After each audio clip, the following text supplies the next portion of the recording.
चालू हो गया है करण?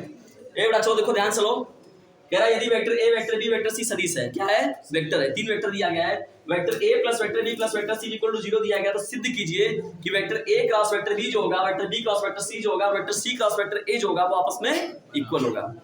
देखो कुछ भी नहीं करना होता है इस सवाल में, और ये सवाल बार बार पूछा जाता है, जाके आंसर में देखोगे ना ये सवाल कई बार पूछा गया सवाल है। देखो इसको सॉल्व कैसे करते हैं हम लोग, यहाँ पर पहले लिख लो यहाँ पर प्रूफ, ठीक है? जो दिया गया है यानी ये चीज दिया गया है सवाल में, क्या दिया है? Vector A plus vector B plus vector C, तो देखो ये लिख लो पहले, दिया है, क्या दिया है? Vector A plus vector B plus vector C equal to 0 दिया है ना। Vector A plus vector B plus vector C क्या दिया है वैल्यू? 0 दिया है। तो हम लोग क्या काम करेंगे इसमें, बस क्रॉस प्रोडक्ट कर देंगे, एक बार तुम ए का कर दो, एक बार इसमें बी का कर दो, सवाल खत्म हो जाएगा। ये देखो ये सवाल हो गया, यहाँ पर क्वेश्चन नंबर फर्स्ट हो गया, तो कहा जाएगा वेक्टर बी का क्रॉस प्रोडक्ट करने पर, क्या करने पर? क्रॉस प्रोडक्ट करने पर। जब हम करेंगे क्रॉस प्रोडक्ट तो हम लोग सदिश गुणन करेंगे। अगर क्रॉस प्रोडक्ट का मतलब क्या होता है? सदिश गुणन। देखो सदिश गुणन होगा तो क्या होगा? Vector B cross vector A plus vector B plus vector C equal to 0 हो गया, सही है? अब देखा ध्यान से, ये जब क्रॉस प्रोडक्ट करेगा तो इसके साथ भी करेगा, ये जाएगा तो इसके साथ भी करेगा, और ये जाएगा तो इसके साथ भी करेगा। तो यहां देखो ध्यान से, वेक्टर बी क्रॉस वेक्टर क्या हो जाएगा?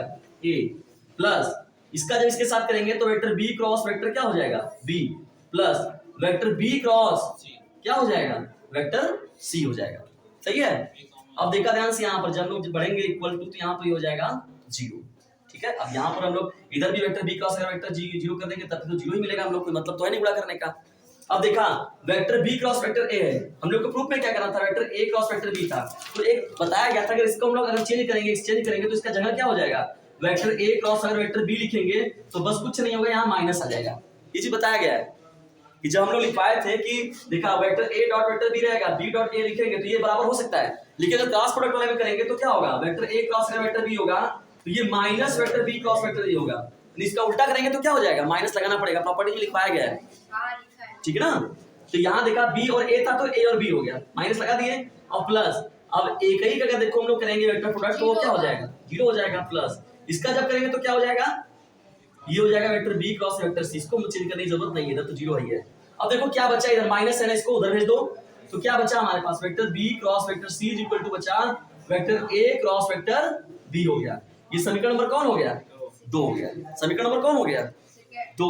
तो देखो दो चीज निकल के आ गई, यानी बीसी जो है ए बी के साथ निकल के आ गया, यानी बीसी जो है वो ए बी के साथ निकल के आ गया, लेकिन अब इसका हम लोग को भी जुड़ना है। तो देखो जो किए हो समीकरण नंबर 1 में जो बी का किए हो, एक बार तुमको और काम करना है, इसमें क्या करना है? वेक्टर ए का सदिश गुणन करने पर, क्या करने पर? फिर से एक बार करेंगे सदिश गुणन करने पर, किसमें? ये वाले में करा, वेक्टर ए का करो इसमें फिर से, समीकरण 1 से मतलब समीकरण 1 में ही करेंगे वो चीज, तो वेक्टर ए क्रॉस अब क्या हो जाएगा? Vector A plus vector B plus vector C equal to क्या हो गया? 0 हो गया। अब देखा ध्यान से, जब इधर करेंगे तो हमको इस साइड भी करना होगा, नहीं वेक्टर ए क्रॉस वेक्टर 0 हो जाएगा। अब देखा इसका जब करेंगे तो क्या होगा? Vector A cross vector A plus vector A cross vector B plus vector A cross vector C equal to क्या हो गया? 0 हो गया ये। अब ए का एक साथ करेंगे तो क्या आएगा? 0 आएगा, ये तो 0 हो गया। और प्लस ए बी रहने दे हम लोग, vector A cross vector B को रहने दिया जाए, इसका चिन्ह बदल दो, माइनस करोगे तो क्या होगा? Vector C cross vector A हो जाएगा। जब भी अगर उल्टा करते हैं, प्लेस चेंज करते हैं हम लोग, तो हमेशा क्या होता है? ऋणात्मक अंक आ जाएगा, क्या आ जाएगा? ऋणात्मक अंक के साथ लिखेंगे। तो अब देखा ध्यान से, यहाँ पर क्या हो गया?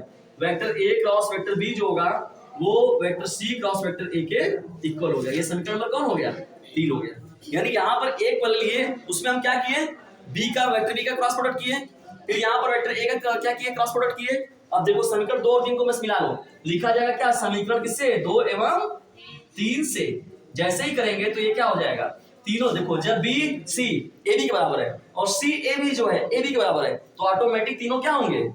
बराबर होंगे। यानी vector A cross vector B equal to vector B cross vector C equal to vector C cross vector A. इस सवाल का ये क्या हो जाएगा? प्रूफ हो जाएगा। ठीक है, इस तरीके से करना है।